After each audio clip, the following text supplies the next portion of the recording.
माझ्या प्रिय देशवासियांनो, नमस्कार। मन की बात मध्ये आपलं सर्वांचं स्वागत आहे। अभिनंदन, कौतुक आहे। यावेळी तुम्ही सर्वजण योगाच्या ऊर्जेने आणि आंतरराष्ट्रीय योग दिनाच्या आठवणींनी भारलेले असाल। यंदाही 21 जून रोजी देशभरात आणि जगभरात कोट्यवधी लोकांनी आंतरराष्ट्रीय योग दिनात भाग घेतला। तुम्हाला आठवत असेल, हा उपक्रम 10 वर्षांपूर्वी सुरू झाला होता आणि या 10 वर्षात ही परंपरा दरवर्षी अधिकाधिक भव्य होत चालली आहे। यावरून हेच दिसून येतं की अधिकाधिक लोक आपल्या दैनंदिन जीवनात योग स्वीकारत आहेत। आपण यंदा योग दिनाची कितीतरी सुंदर प्रेरणादायी छायाचित्र पाहिली आहेत। विशाखापट्टणमच्या समुद्र किनाऱ्यावर 3 लाख लोकांनी एकत्र योगासनं केली। विशाखापट्टणम मधूनच आणखी एक अद्भुत दृश्य समोर आलं। 2000हून अधिक आदिवासी विद्यार्थ्यांनी 108 मिनिटं 108 सूर्यनमस्कार घातले। विचार करा, किती शिस्त आणि समर्पण असावं लागेल यासाठी।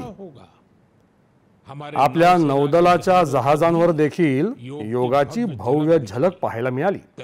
तेलंगणमध्ये 3000 दिव्यांग बंधूंनी एकत्र योग शिबिरात भाग घेतला। त्यांनी हे दाखवून दिलं की योग कसं सशक्तीकरणाचं माध्यम देखील बनू शकतो। दिल्लीतल्या नागरिकांनी योगाभ्यासाला स्वच्छ यमुनेच्या संकल्पाशी जोडलं आणि यमुनेच्या किनाऱ्यावर जाऊन योगाभ्यास केला। जम्मू काश्मीर मधील चीना पूल, जो जगातील सर्वात उंच रेल्वे पूल आहे, तिथेही लोकांनी योगासनं केली। हिमालयातली बर्फाच्छादित शिखरं आणि ITBP इंडो तिबेट सीमा पोलीस दलाचे जवान, तिथेही योग पाहायला मिळाला। तिथे धैर्य आणि साधना एकत्र चालली। गुजरातच्या लोकांनीही इतिहास घडवला। वडनगरमध्ये 2121 लोकांनी एकत्र भुजंगासन करून नवीन विक्रम प्रस्थापित केला। न्यूयॉर्क, लंडन, टोकियो, पॅरिस, जगातल्या प्रत्येक मोठ्या शहरातून योगाच्या छायाचित्रांचा ओघ सुरू झाला आणि प्रत्येक चित्रामध्ये एक गोष्ट विशेष दिसली: शांती, स्थिरता आणि समतोल। यंदाची संकल्पना देखील अतिशय वैशिष्ट्यपूर्ण होती: योग for one earth one health, म्हणजेच एक पृथ्वी एक आरोग्य। हे केवळ एक घोषवाक्य नाही, तर एक दृष्टिकोन आहे जो आपल्याला वसुधैव कुटुंबकम या तत्वाचा अनुभव देतो। मला पूर्ण विश्वास आहे की यंदाच्या योग दिनाची भव्यता अधिकाधिक लोकांना योग स्वीकारण्यासाठी नक्कीच प्रेरित करेल। माझ्या प्रिय देशवासियांनो, जेव्हा कोणीही तीर्थयात्रेला निघतो तेव्हा मनात सर्वप्रथम एकच भावना निर्माण होते: चला, बोलावणं आलंय, बुलावा आया है। हीच भावना आपल्या धार्मिक यात्रांचं आत्मतत्व आहे। या यात्रा म्हणजे शरीरावर नियंत्रण, शिस्त, मनाची शुद्धी, परस्पर प्रेम आणि बंधुभाव आणि प्रभूशी, ईश्वराशी जोडण्याचे एक माध्यम असतात। पण याशिवाय या धार्मिक यात्रांचा एक आणखी मोठा पैलू असतो। या धार्मिक यात्रा म्हणजे सेवा करण्याच्या संधींचं एक मोठं पुण्यकर्म असतं। जेव्हा तीर्थयात्रा सुरू होते तेव्हा यात्रेला जाणाऱ्या लोकांपेक्षा अधिक लोक त्यांची सेवा करण्यासाठी पुढे येतात। जागोजागी भंडारे आणि लंगर यांच्या स्वरूपात अन्नछत्र आयोजित केली जातात। रस्त्याच्या कडेला पाणपोया लावल्या जातात। सेवा भावनेतून वैद्यकीय शिबिरं आणि इतर सुविधा पुरवण्यात येतात। कित्येक लोक आपल्या स्वखर्चातून यात्रेकरूंसाठी धर्मशाळा किंवा निवासाची व्यवस्था करतात। मित्रांनो, दीर्घ कालावधीनंतर कैलास मानसरोवर यात्रेचा पुन्हा शुभारंभ झालाय। कैलास मानसरोवर म्हणजेच भगवान शंकरांचं धाम, निवास। हिंदू, बौद्ध, जैन प्रत्येक परंपरेमध्ये कैलासाला श्रद्धा आणि भक्तीचं केंद्रस्थान मानलं जातं। मित्रांनो, 3 जुलैपासून पवित्र अमरनाथ यात्रा सुरू होणार आहे आणि श्रावणाचा पवित्र महिना देखील काहीच दिवसांवर येऊन ठेपला आहे। अलीकडेच आपण भगवान जगन्नाथजींची रथयात्रा देखील अनुभवली। ओडिशा असो, गुजरात असो किंवा देशाचा कुठलाही कोपरा असो, लाखो भक्त यामध्ये सहभागी होतात.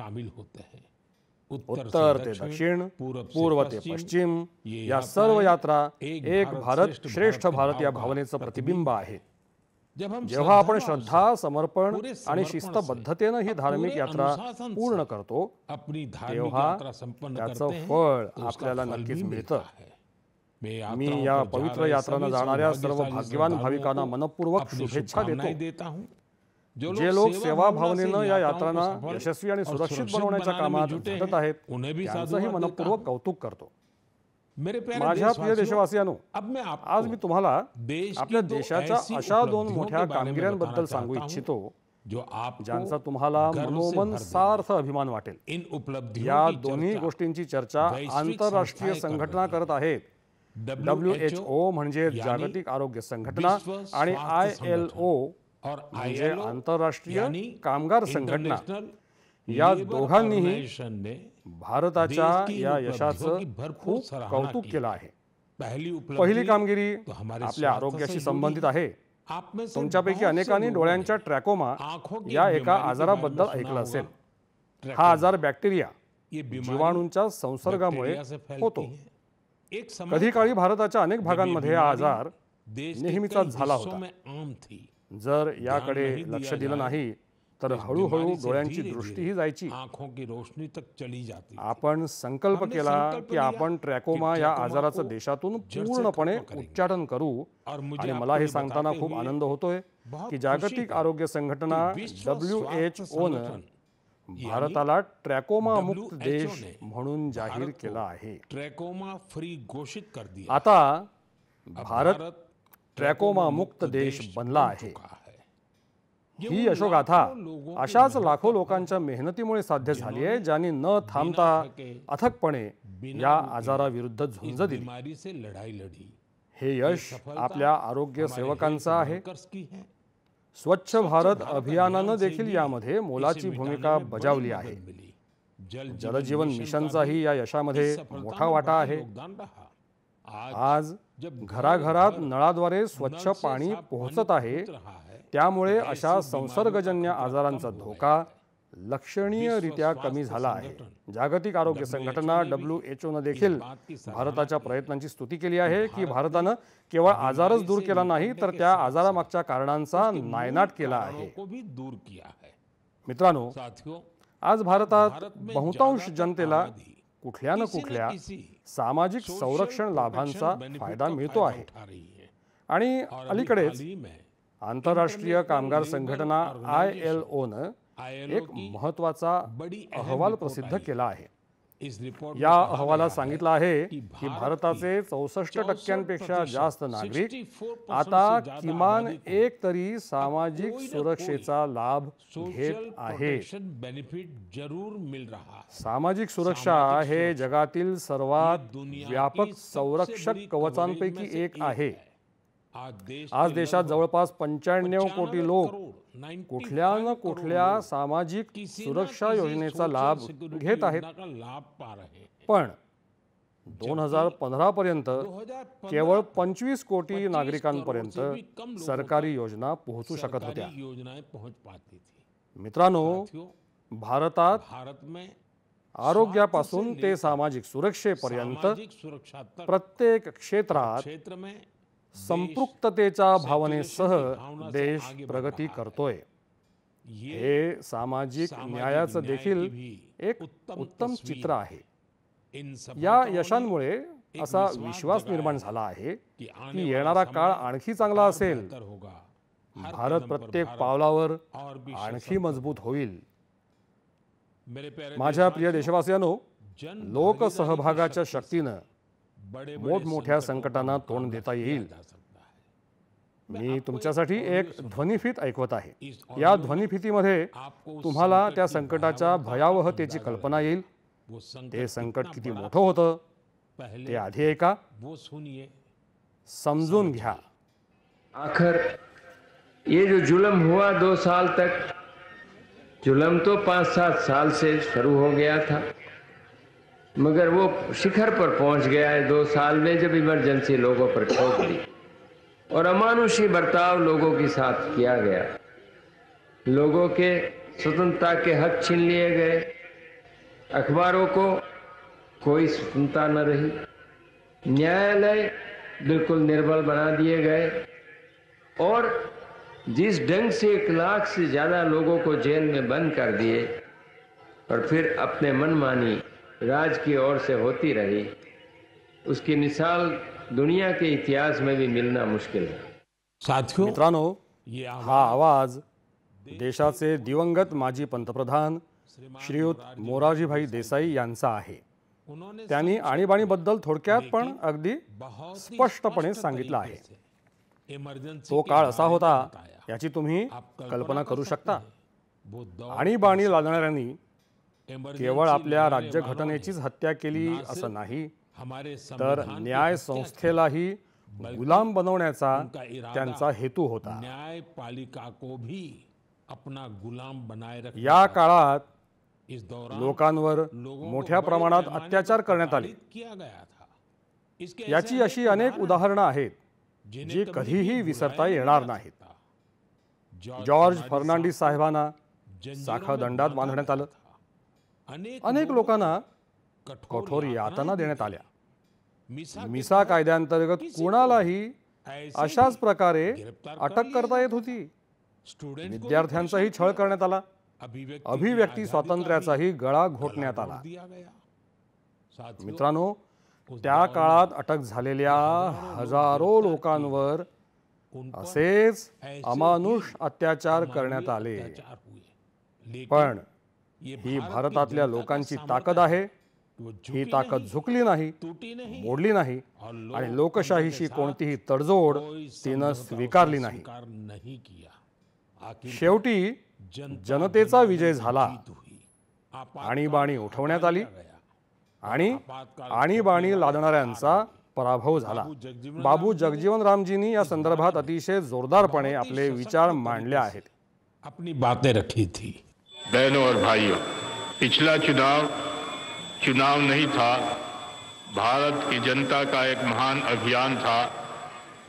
उस समय के परिस्थितियों को बदल देने का, तानाशाही के धारा को मोड़ देने का और भारत में प्रजातंत्र की बुनियाद को मजबूत कर देने का। त्यावेळी अटलजींनी देखील त्यांच्या स्वतःच्या शैलीत काय म्हटलं होतं ते आपण ऐकलं पाहिजे। जरूर सुनना चाहिए। बहनों और भाइयों, देश में जो कुछ हुआ उसे केवल चुनाव नहीं कह सकते। एक शांतिपूर्ण क्रांति हुई है। लोक शक्ति की लहर ने लोकतंत्र की हत्या करने वालों को इतिहास के कूड़ेदान में फेंक दिया है। साथियों, मित्रांनो, देशावर आणीबाणी लादल्याला काही दिवसांपूर्वीच 50 वर्ष पूर्ण झाली आहेत। आपण देशवासियांनी संविधान हत्या दिवस साजरा केला आहे। आणीबाणी विरुद्ध शौर्यानं लढणाऱ्या सर्व लोकांचं आपण नेहमीच स्मरण केलं पाहिजे। यामुळे आपल्याला आपलं संविधान मजबूत ठेवण्यासाठी जागरूक राहण्याची निरंतर प्रेरणा मिळत राहते। माझ्या प्रिय देशवासियांनो, एक चित्र डोळ्यासमोर आणा। सकाळची सूर्यकिरण डोंगरांपलीकडून डोकावत आहेत। हळूहळू प्रकाश मैदानाकडे सरकत आहे आणि त्या प्रकाशात फुटबॉल प्रेमींचा एक समूह पुढे जात आहे। शिट्टी वाजते आणि काही क्षणातच मैदान टाळ्या आणि घोषणांनी दुमदुमतं। चेंडू सहखेळाडूकडे सोपवला जाण्याची प्रत्येक खेळी, पास, प्रत्येक गोलसह लोकांचा उत्साह वाढतोय। तुम्ही विचार करत असाल की हे किती सुंदर जग आहे। मित्रांनो, हे चित्र म्हणजे आसामचा एक प्रमुख प्रदेश बोडोलँडचं वास्तव आहे। बोडोलँड आज एका नवीन रूपात देशासमोर उभा आहे। तिथल्या तरुणाईमध्ये असलेली ऊर्जा आणि आत्मविश्वास फुटबॉलच्या मैदानावर सर्वात जास्त दिसून येतो। बोडोलँड CEM करंडक स्पर्धा बोडो प्रादेशिक क्षेत्रामध्ये आयोजित केली जात आहे। ही फक्त एक स्पर्धा नाही, हा एकता आणि आशेचा उत्सव बनला आहे। 3700 हून जास्त संघ, सुमारे 70,000 खेळाडू और उनमें आणि भी त्यातही बड़ी सहभागी होणाऱ्या आपल्या मुलींची मोठी संख्या. ये आंकड़े ही आकडेवारी बोडोलँडमधील एका मोठ्या बदलाची कहाणी सांगते. बोडोलँड आता देशाच्या क्रीडा क्षितिजावर, खेळाच्या नकाशावर आपली चमक वाढवत आहे. मित्रांनो, एक काळ असा होता जेव्हा संघर्ष हीच या क्षेत्राची ओळख होती. तेव्हा इथल्या तरुणाईसाठी मार्ग मर्यादित होते, पण आज त्यांच्या डोळ्यात नवीन स्वप्न आहेत आणि त्यांच्या हृदयात स्वावलंबनाचं धाडस आहे. इथले फुटबॉल खेळाडू आता मोठ्या स्तरावर आपली छाप पाडत आहेत. हलीचरण नरझारी, दुर्गा बोरो, अपूर्वा नरझारी, मनबीर बसुमतारी ही फक्त फुटबॉल खेळाडूंची नावं नाहीत. ही त्या नवीन पिढीची ओळख आहे जी बोडोलँडला मैदानावरून राष्ट्रीय व्यासपीठावर घेऊन गेली आहे. त्यापैकी अनेकांनी मर्यादित साधन सामुग्रीसह सराव केला, अनेकांनी कठीण परिस्थितीत आपला मार्ग तयार केला आणि आज त्यांचं नाव घेऊन देशातली अनेक छोटी छोटी मुलं आपल्या स्वप्नांची सुरुवात करतात. मित्रांनो, जर आपल्याला आपली क्षमता आणि बळ वाढवायचं असेल तर सर्वप्रथम आपल्याला आपली तंदुरुस्ती आणि आरोग्यावर लक्ष केंद्रित करावं लागेल. तसा तर मित्रांनो, तुम्हाला तंदुरुस्तीसाठी, लठ्ठपणा कमी करण्यासाठी माझा एक सल्ला आठवतोय ना? तुमच्या खाण्यात तेल 10% कमी करा, लठ्ठपणा कमी करा. जेव्हा तुम्ही तंदुरुस्त, फिट असाल तेव्हा तुम्ही आयुष्यात अधिक यशस्वी, सुपरहिट व्हाल.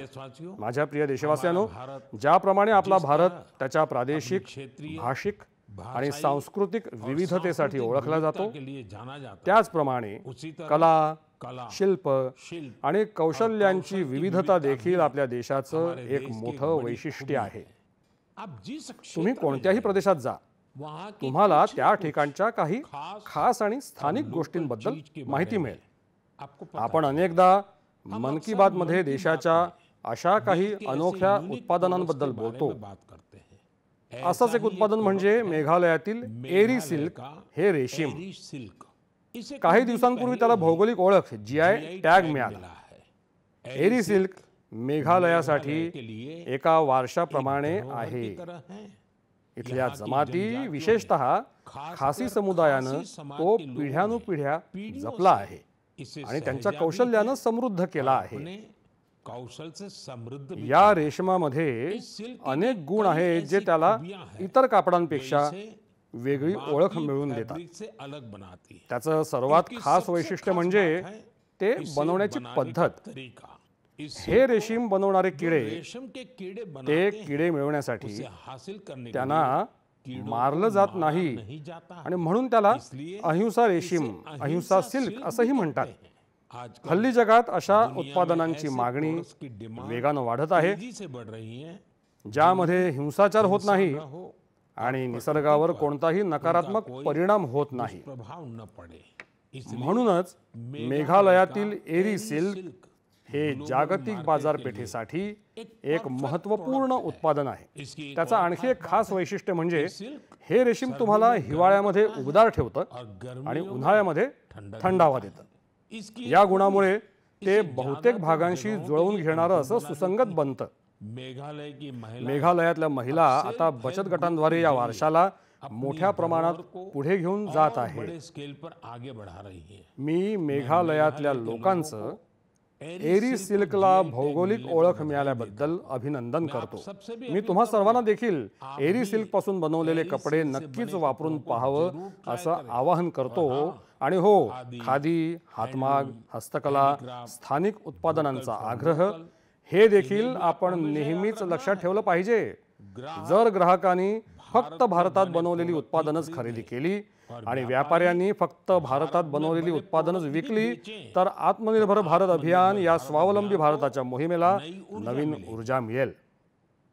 माझ्या प्रिय देशवासियांनो, महिलांच्या नेतृत्वाखालील म्हणजेच महिला संचालित विकासाचा मंत्र भारताचं नवं भविष्य घडवण्यासाठी सज्ज आहे. आपल्या माता, भगिनी, कन्या आज केवळ स्वतःसाठीच नाही तर संपूर्ण समाजासाठी एक नवीन दिशा निर्माण करत आहे. तेलंगणातील भद्राचलम इथल्या महिलांच्या यशाबद्दल कळलं तर तुम्हालाही खूप बरं वाटेल. तो आपको भी या अच्छा महिला लगेगा. एकेकाळी शेतात काम करत होत्या, खेतों में मजदूरी करती थी. दिवसभर कष्ट करून आपला उदरनिर्वाह करत होत्या. आज त्याच महिला भरड धान्य श्री अन्नापासून बिस्किट बना रही है. बिस्किट बनवत आहेत.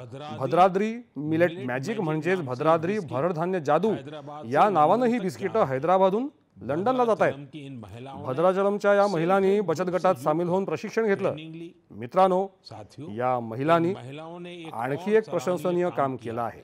त्यांनी गिरी सॅनिटरी पॅड्स या महिलांसाठीच्या स्वच्छता पट्ट्या बनवायला सुरुवात केली. त्यांनी फक्त 3 महिन्यात 40,000 पॅड्स तयार केले आणि ते शाळा तसंच जवळच्या कार्यालयांमध्ये पोहोचवले, तेही वो भी अगदी बहुत ही स्वस्त सस्ती दरात. कीमत पर. साथियों, मित्रांनो, कर्नाटकातल्या कलबुर्गीच्या महिलांची कामगिरी देखील उत्कृष्ट आहे. त्यांनी ज्वारीच्या भाकरीला ज्वार की रोटी हा एक ब्रँड उत्पादन ओळख बनवला आहे. त्यांनी स्थापन केलेल्या सहकारी संस्थेत दररोज 3,000हून जास्त भाकऱ्या बनवल्या जातात. या भाकऱ्यांचा सुगंध आता फक्त गावांपुरता मर्यादित राहिलेला नाही. बंगळुरूमध्ये एक विशेष काउंटर विक्री केंद्र उघडण्यात आलंय. ऑनलाईन खाद्य मंचांवर मागण्यांचा ओघ सुरू आहे. कलबुर्गीची भाकरी आता मोठ्या शहरांच्या स्वयंपाक घरापर्यंत पोहोचत आहे. याचा या महिलांवर मोठा परिणाम झाला आहे. त्यांचं उत्पन्न वाढत आहे. साथियों, मित्रांनो, वेगवेगळ्या राज्यांमधल्या या कथांमध्ये वेगवेगळ्या राज्यातील वेगवेगळे चेहरे आहेत, पण त्यांची चमक एकसारखीच आहे. चमक है ही चमक आहे आत्मविश्वासाची, स्वावलंबनाची. ऐसा ही असाच एक चेहरा आहे मध्य प्रदेशातील सुमा उईके यांचा. सुमाजींचे प्रयत्न खूप कौतुकास्पद आहेत.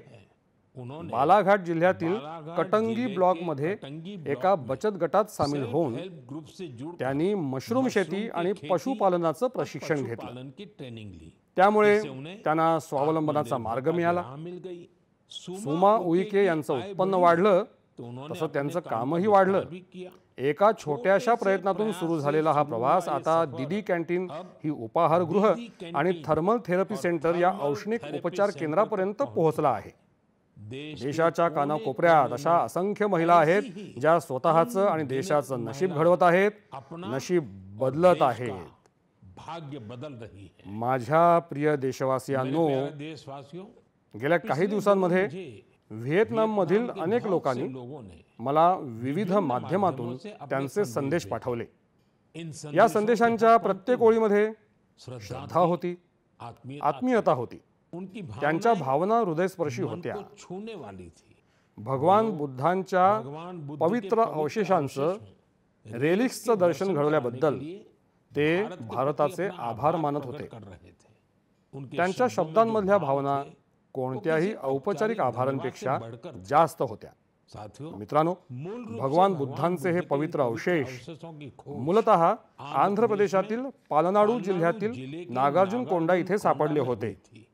इस जगह या ठिकाणाचा बौद्ध धर्माशी खोलवर संबंध आहे.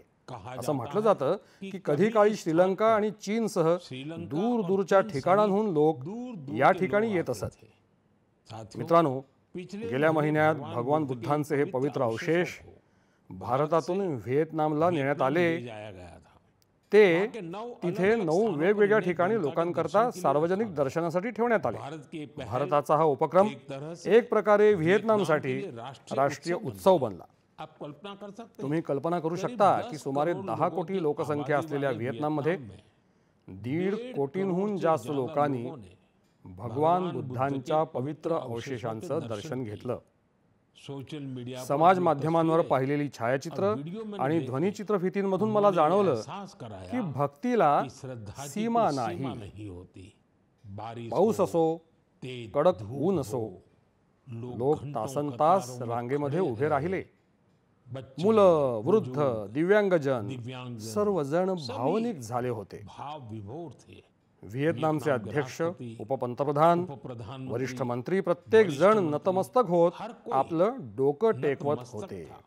तेथील लोकांमध्ये या यात्रेबद्दल इतका आदर होता इतना की व्हिएतनाम सरकारनं ती आणखी 12 दिवसांनी वाढवण्याची विनंती केली आणि भारतानं ती आनंदानं स्वीकारली. और इसे भारत ने सहर्ष स्वीकार कर. मित्रांनो, साथियों, भगवान बुद्धांच्या बुद्ध के विचारांमध्ये विचारों में वो शक्ति है देश, जो देश और संस्कृती संस्कृती आणि लोकांना एकत्र और बांधण्याची लोगों को शक्ती एक आहे। सूत्र में बांधती है।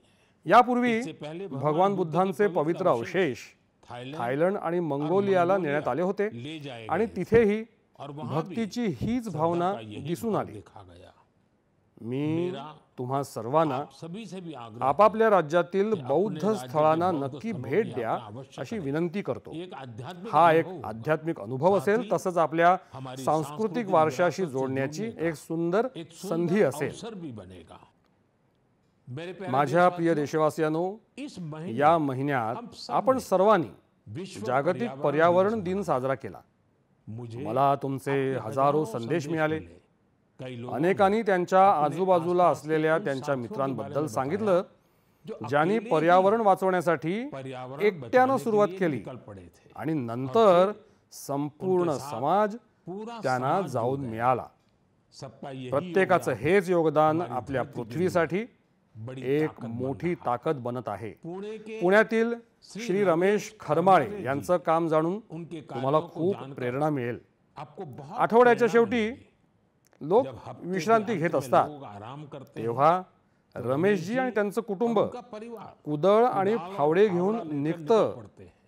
जानते तुम्हाला हैं माहिती कहाँ? आहे कुठे? जुन्नर की जुन्नरच्या पहाड़ियों की टेकड्यांवर धूप ऊन असो किंवा या ऊंची तीव्र चढाई, चढण उनके त्यांची कदम पावलं रुकते नहीं। थांबत नाहीत। वो ते झाड़ियां झुडपं साफ करतात, पाणी अडवण्यासाठी पानी रोकने के खंदक लिए खोदतात trench खोदते हैं, आणि बिया देखील पेरतात। बीज बोते हैं। त्यांनी उन्होंने सिर्फ फक्त 2 2 महिन्यांमध्ये 70 खंदक trench बनवले। बना डाले। रमेशजींनी अनेक लहान लहान तलाव बनवले आहेत, शेकडो झाडं लावली आहेत। सैकड़ों पेड़ लगाए हैं। ते ऑक्सिजन पार्क हे प्राणवायू उद्यान देखील उभारत आहेत। परिणामी नतीजा ये हुआ पक्षी तिथे परत येऊ लागले आहेत। पक्षी लौट वन्यजीवांना एक नवीन श्वास मिळत आहे। मित्रांनो, पर्यावरणासाठी आणखी एक विलक्षण उपक्रम पाहायला मिळतोय गुजरातमधल्या अहमदाबाद शहरामध्ये। इथे महानगरपालिकेनं मिशन फॉर मिलियन ट्रीज ही मोहीम सुरू केली आहे। लक्ष्य आहे लाखो झाडं लावणं।